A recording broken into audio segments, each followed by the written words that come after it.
ها دا یو ورور سوال کړی دی وی د دې مجلس نه چې انسان پاسي او دا کوم ذکر چې وایي دا به په زوره وایي او که په پټه بیا وایي کله چې انسان کیني سي ذکر او بیا پاسي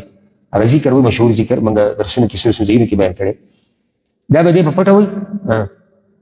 او که نه جهري به وایي په زوره به وایي او یو کس به وایي که نه هر یو به وایي الجواب حدیث کې راځي امام نسائی راوړی دی امام ترمذي امام احمد هغه ټولو کې د دعا شته چې کله مجلس نه رسول صلی الله علیه وسلم پاسېدو څه خبرې به پکې وکړي د هغې نه بیا پاسېدو نو دا به وایي سبحانک اللهم وبحمدک استغفرك واتوب الیک یو روایت کې داسې دی یو کې داسې دی سبحانک وبحمدک لا اله الا انت استغفرك واتوب الیک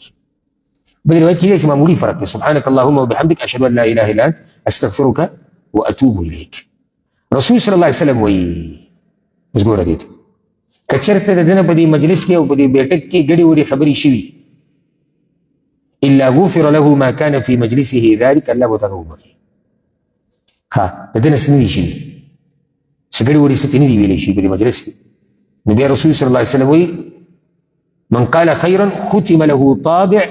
على ذلك الخير دا کومې خبرې چې ده کړي دي د خیر هغې باندې مهر ووهلی شو د قیامت پورې د قیامت په ورځ به الله تعالی د هغې اجر ورکوي تاوان پکې څه دی تاوان په نه ویلو کې دی ولې یو سړی د په مجلس کې کښېني په مجلس کې چې انسان کښېني ډېر څه وایي غیبت پکې دنه شوی دی کنځلې کړي دي نورې ګډې وړې خبرې کړي دروغې پکې ویلې او مجلس نه دی پاڅېدو دا ذکر یې ووایي الله ورته هغه هر څه وبخل دی ونې سړی دا ګناه پاڅېد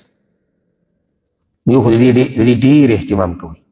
سبحانک اللهم وبحمدک اشهد ان لا اله الا انت استغفرك واتوب اليك دویمه دا به هر فرد وایي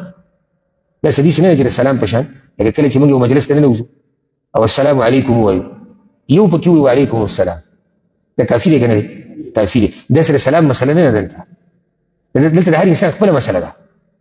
اوس ته پاسېدي تا د مجلس هغه اختتامي ذکر ته ووایي صحیح شو او خبرې ما نه ګډې وړې شوي دي نو زه ستا د ذکر ته ډډه ولګوم چې ده خو ویلې نه هر فرد به دا ذکر وایي په دې مجلس کې چې ناست دی چې پارسي هغه به دا ذکر وایي دویمه مسله دا په پټه وایي ذکر اصل دا دی چې ذکر به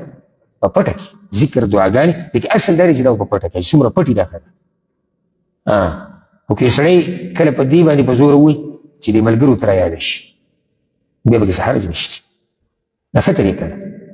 مجلس نه پاسي د ملګرو دغه طرف ته خیال نه وي دی په زور ووایي سبحانک اللهم وبحمدک اشهد ان لا اله الا انت استغفرک واتوب الیک نو بیا څه خبره نه ده نور که د ملګرو دې طرف ته سوچ او ذهني نو بیا به یې دی په زوره به نه ښه بعض کسان مالېدلي هغه دې سرلاستی شي اوچتوي زموږ دا خلک بس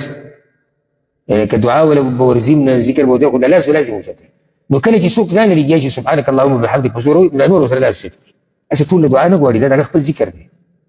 نو دې سره لاس اوچتول هغه نشته سبحانک اللهم وبحمدک اشهد ان لا اله الا انت استغفرک واتوب الیک زه د فائدې لپاره یو خبره ذکر کوم زموږ په علاقو کې یو رواج دی رواج ته په دې ځکه چې دین کې نه ثابت هغه دا چې کله موږ سجدې کې کېناستو په یو خبره کې موږ راجمع شو نو په اخر کې خلک مولوي صاحب ته وایي مولوي صاحب د خیر دعا پکې وکړه دا که چېرته کله ناکله وشي یو موقع باندې خبره وشوه او هغه دعا وکړه خو نه موږ د دې نه یو لازمي یو عادت جوړ کړی چې دعا به کېږي دا د رسول صلی الله علیه وسلم نه ثابت نه صحابه کرام او که موږ دا ذکر ووایو نو دعا ونه شوه که دا خبرې زموږ د خیر پاتې شوې د کوم وخته پورې قیامت پورې ځکه چې مهر پرې ووالی شو او که زموږ نه څه ګډه وډه خبره شي هغه راته الله وبخله نو دا ګوره ذکر نه شو دعا هم شو ذکر شو د رسول صلی الله علیه وسلم تابعداري هم شوه الله تعالی اجر درکوي الله به دې له ګناهونو معافي